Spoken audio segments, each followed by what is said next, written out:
नमस्कार। मनीष की कहानी लेके आया हूँ जिसमें किरदार है आलम, फैजान, बिलाल। ये जो मनोज है ना वो आलम, फैजान और बिलाल को पहचानता नहीं था या फिर सावधान रहने की उसकी बहुत ज़रूरत थी, रहा नहीं। लेकिन उसकी गलती भी नहीं है।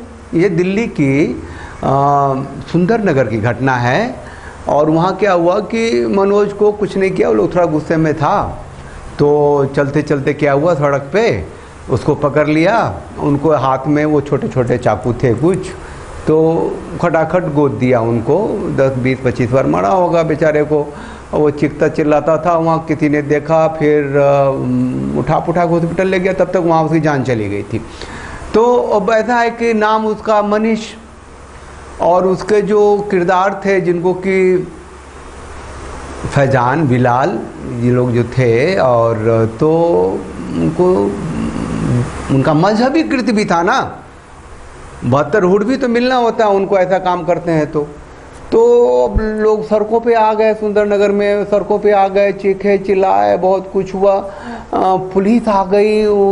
पुलिस के तो बात सेंसिटिव मुद्दा हो गया ना, तो फिर वो भी पैरामिलिट्री फोर्सेज भी आ गए, लोगों को बाहर नहीं निकलने दे रहे थे। लोग चिल्ला रहे थे कि भैया चाहे बिलाल हो, चाहे फैजान हो, चाहे आलम हो, चाहे आफ्ताब हो, चाहे कोई भी हो, भैया जिसने भी मनीष को फारिग किया है, मतलब जान ली है, अपना जन्नत सिक्योर किया है, उसको फांसी दो, क्योंकि ये तो देश है। उसकी बहन मौसी मनीष जो मृतक है, मनीष की मौसी आई थी और उन्होंने कहा कि आप भी सुन लो आप भी सुन लो उनकी मौसी क्या कर रही। 1 साल पहले मोबाइल छीने थे लड़के से, मोबाइल छीने, पैसे छीने। तो जब लड़के पे मोबाइल और पैसे छीने ना, तो वो छिनवा नहीं रहा था, मोबाइल नहीं दिया वो मोबाइल, तो लड़के को गर्दन पे चाकू मार दिए, पेट में चाकू मार दिए 2 जगह।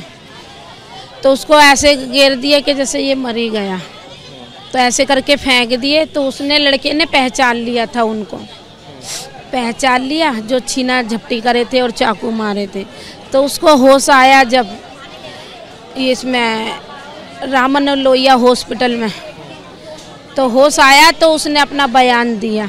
बयान देने के बाद लड़कों की पहचान हुई तो उठा लिए लड़के। तो वो लड़कों को सज़ा हुई, होने के बाद तारीख चल रही है। अब वो कहते थे कि केस वापसी लो, केस वापसी नहीं लिया तो धमकी, अब ज़्यादा प्रेशर डाल रहे थे, नहीं लिया वापसी। सोच रहे थे कि लें ना लें, परसों की बात है, तारीख थी, तो इतना प्रेशर डाला कि सोच भी नहीं पाए। लड़का इधर से आ रहा था शाम को, 1 दिन पहले लड़के को, वो उधर से आ रहे थे, तीनों पे चाकू थे। लड़का निहत्था था, वो बेचारा घूम रहा था, अकेला था। पकड़े, तीनों जनों चाकू घोंप दिए, ले गए। जब तक जीटीबी, जब तक लड़का दम दे दिया। मनोज तिवारी वो कह रहे हैं कि जब से घटना हुई है मैं यहाँ हूँ, उनको कड़ी से कड़ी सज़ा मिलेगी। मनोज जी, कड़ी से कड़ी सज़ा मिलेगी, मिल जाएगी। आपने भी कहेंगे तो मिलेगी, वो पकड़ा गया है। मैं आप सबको इतनी प्रार्थना करना चाहता हूं कि शांति व्यवस्था बनाए रखने में आप सब मदद करें। जब से घटना हुई है मैं लगातार डीसीपी के संपर्क में हूं। दोषियों को कड़ी से कड़ी सजा होने तक हम चैन से नहीं बैठेंगे और मेरा पूरा विश्वास है कि पुलिस जल्दी ही इन जो ये 3 अपराधी हैं, इस केस में जो आरोपी हैं, उनके घरों की भी तलाशी लेगी, क्योंकि हमें जिस प्रकार की घटना हुई है उससे पूरा विश्वास है कि इसके पीछे, इस बेरहमी के पीछे बड़ी साजिश छुपी हुई है। सुन लिया ना, तो ये नई बात नहीं थी, 1 साल पुरानी घटना थी। उसको लूटपाट के लिए मोबाइल छीन रहा था, तो 25 साल का जवान था, लड़ा के नहीं दूंगा। तो उस समय भी उनके पास भी वो लोग रखते छोटे मोटे सब्जी उब्जी काटने वाला चीज़, कब जरूरत पड़ जाए तो गर्दन उर्दन में ठोक पीट दिया था। सोचा कि मर गया, भाग गए, लेकिन उस बार वो बच गया तो हॉस्पिटल में दे दिया था बयान कि आगे हम पहचानते हैं उसको भैया। अब पहचानते हैं तो पुलिस उठाई, ले गई, केस चला जेल में तो तारीख पड़ी। अब जेल से भैया वहाँ बात चल रही है कि केस उठा लो, नहीं तो हम अपना जन्नत सिक्योर्ड करेंगे। और उसके तो जरूरी है किसी काफिर है तो वाजिब कत्ल है, जानते हैं, उसकी औरतें माले गनीमत हैं, वो लोग तो अपना तरीके से रहते हैं। तो अब चूंकि इसका दूसरा एंगल ये है कि जेल से टाई अप करके इसको निपटा दिया मनीष को, क्योंकि वो कोर्ट में चला गया था इनकी धमकी के बावजूद भी, जो सच्चाई थी बोल दिया था। तो अब ये 3 जो हैं और पकड़े गए हैं तो अब जाएंगे जहाँ जाना होगा। अब इतना जल्दी तो मतलब जन्नत में जाने के लिए 72 रोड़ों के लिए, चाहे तो 30 फीट क्यों चाहे 40 फीट क्यों, उसके लिए तो मरना पड़ता है। तो भारत सरकार तो मारती नहीं है, जेल की सज़ा हो जाएगी। हाँ, केजरीवाल भले ही गुजरात के चुनाव में व्यस्त हों, लेकिन अगर मनीष की जगह ये बिलाल उलाल हिलाल को कुछ हुआ रहता तो कुछ करोड़ रुपए लेके पहुंच गए रहते कि भैया ये बड़ा गलत काम हो गया है, तो हमारे तरफ से ये थोड़ी सी भेंट है, छोटी सी भेंट है, 1 करोड़ रुपए इसे रखो, अपना जियो, है ना, अब जो जैसे जीतो उसे जियो। लेकिन ये तो है मनीष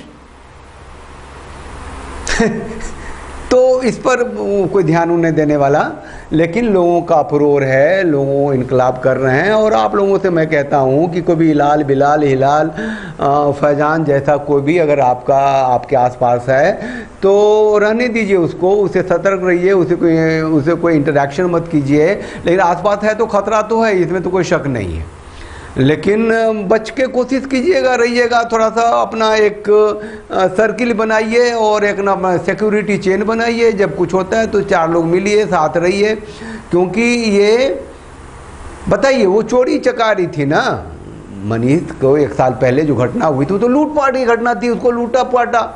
आप सनातनी हैं तो आप पेड़ पौधों की पूजा करते हैं, पशुओं की पूजा करते हैं, नदियों की पूजा करते हैं, पहाड़ों की पूजा करते हैं, 10 अवतारों की पूजा करते हैं, देवियों की पूजा करते हैं, हर बड़े की पूजा करते हैं और हर छोटे में जीव में आत्मा देखते हैं, सब में ईश्वर देखते हैं। आपके लिए अल्लाह एक और भगवान हो जाएगा, कोई फ़र्क नहीं पड़ेगा। लेकिन अल्लाह को मानने वालों के लिए जो है सिर्फ अल्लाह ही है।